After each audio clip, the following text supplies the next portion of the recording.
Good day and welcome back to CrypTrade. So today, magbibigay tayo ng update kay Bitcoin. Ayan. So panoorin niyo ito no kasi very important update ito ang gagawin natin. Okay. So para malaman ninyo kung bullish ba or bearish ba si BTC. Okay. So as of now, kung makikita ninyo no, meron tayong dalawang potential pattern na nakikita dito. Yung una, ascending triangle or tinatawag nating ascending bullish triangle ito. Ito 'yon. Ito, ito, tapos itong pattern na 'to, 'yan. So, bullish 'yan, bullish ascending. So, ngayon ni-retest itong resistance natin, 1, 2 yung resistance. So, support, support. So, as of now, nandito yung price natin, nagsusupport. So, possible, pwedeng mag-pump 'yan, pwedeng hindi. Okay, so dun muna tayo sa bullish scenario. Ito yung bullish scenario natin. Okay, so medyo ano tayo dito, ito yung gitna natin. Okay, medyo alangan si BTC dito sa part na 'to. Hindi pa ma-determine kung magpa-pump ba siya or magda-dump. Pero mamaya papakita ko sa inyo yung same scenario na meron dito kay BTC. Okay, so ngayon next natin is yung bearish. Ngayon yung bearish pattern, lipat tayo sa ibang chart kay BTC, same ano din. Ayan. So yung bearish pattern naman natin, mas maraming level yung nakikita natin, no, na bearish pattern. So unang bearish pattern na nakita natin, itong pennant, bear pennant pattern. Itong part na yan. Ito, tsaka ito. Ayan, pinagdugtong lang natin itong dalawa, tapos ito, tatlong support, apat. Yan. So ngayon, na-breakout siya, bumagsak dito. Next level na binabantayan natin, itong bear plug. And of course, meron din tayo nakitang double top dito. Yan, kaya bagsak din. So, malaking potential talaga na mag-dump si BTC dito sa part na to. Okay? Kaya nag-drop siya dito.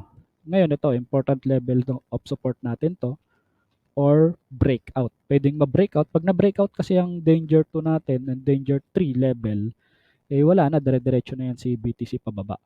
Okay? So, ngayon, balikan natin yung isang scenario na gusto ko ipakita sa inyo. Yung previous noong 2018 and 19 dito kay BTC.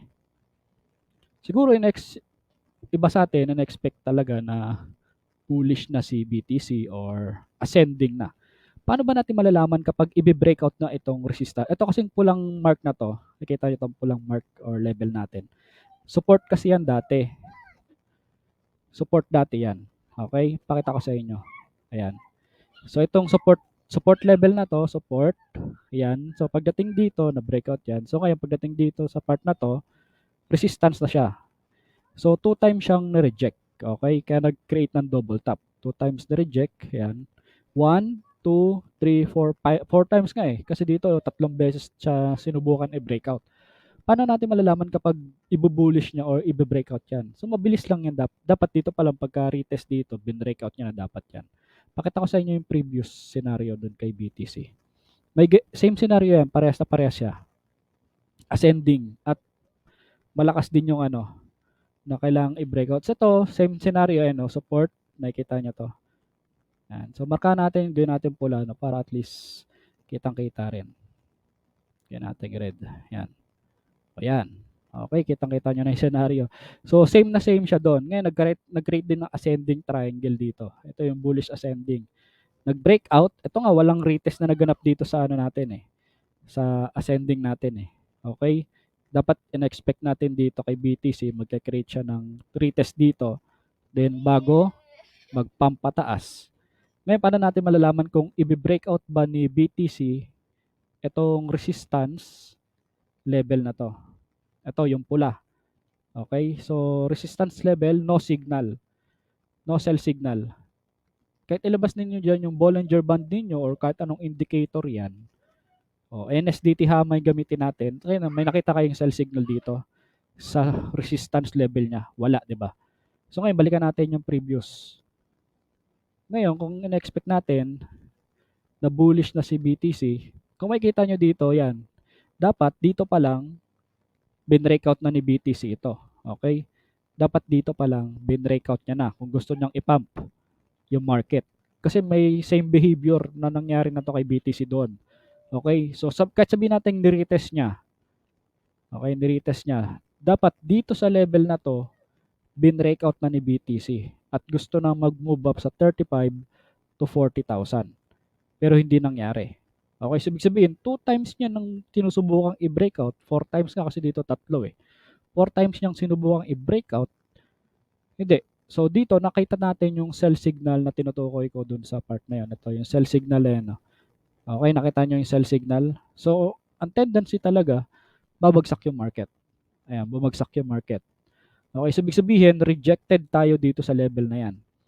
Kaya dito, ang conclusion ko dito kay BTC, mas favor ako sa bear market. Okay, mas favor sa akin yung bear market. Okay, kasi kung gusto niya talagang i-breakout yun, dapat noon pa lang, bin-breakout niya na to dito. Kasi kung mapapansin nyo dun sa chart natin, kanina, balikan natin, no? Kasi kung mapapansin nyo dito, bin-breakout niya kaagad eh. Mapapansin nyo dito, bin-breakout niya kaagad. Dito. Pero, ayan o, dito sa part na to, bin-breakout niya na kaagad, di ba? Tuloy-tuloy yung pump. Tuloy-tuloy. Pero makita natin, doon sa same scenario, same pattern, same behavior, walang nangyaring breakout. Ayan o, 2 beses, 4 na beses siya na-reject. So may tendency, yung conclusion natin dito, ang tendency nito na bear market talaga itong si Bitcoin at hindi pa tapos yung pag-dump nito. For me ewan ko lang sa inyo. Pero ayun yung conclusion ko dito kay BTC.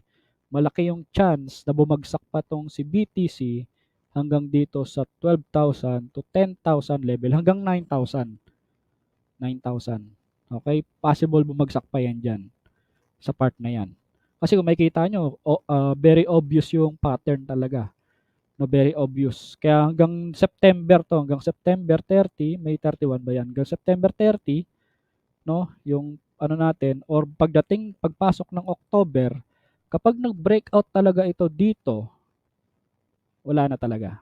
Tuloy-tuloy na to si BTC. Hindi na magso-support yan dito. Mahina na tong support level na yan dyan. Mahina na yan dyan. Kasi nga, form na yung bear pattern. Okay, bear pennant, bear plug, double top, rejected na tayo dito yung from resistance ito, ngayon support, rejected din, magse-set up siya ng panibago dito sa baba. Okay, magse-set siya ng panibago dito. So, for me, ang conclusion ko dito, bearish pa ako kay BTC. Bearish pa ako.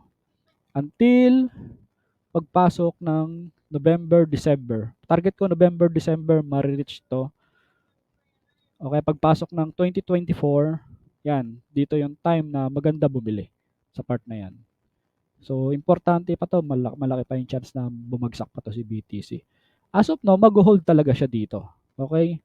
Mag-hold pa yan. Hanggat hindi na breakout, no? Hanggat hindi na breakout, hindi babagsak yan. Pero kung mag-breakout, tutuloy yan. Ngayon, pwede bang maging bullish scenario itong part natin dito? Pwede. May chance yan. Unless, ito, mag-recover siya dito, okay? At least dito sa part na yan. Ma-recover natin at least 30,000. Okay, 29,000 to 30,000. Mag-recover si BTC dito sa part na yan. Kunya, bumagsak siya dito. Okay, nag-recover, pumamp, ni-recover niya pa ganyan. So, may chance na mag-work yung bullish dito. Ito yung scenario na pwedeng ma-reverse ni BTC. Okay, kung magre-reverse. Pero kung hindi mangyari yan, wala na talaga dire-diretso tayo doon. Wag nating pilitin na i-bullish si BTC kung gusto niya pang bumagsak. So ganoon naman 'yun eh. So aralin natin yung mga previous na nangyari dito, ay kasi mga previous behavior ng mga trader. So ano na lang natin, okay? So ayun yung current update natin kay BTC. Sana meron kayong natutunan, okay? Susunod next week or susunod na araw, yung mga altcoin naman tingnan natin yung mga ibang coin. Okay? So thank you so much and God bless sa inyong lahat.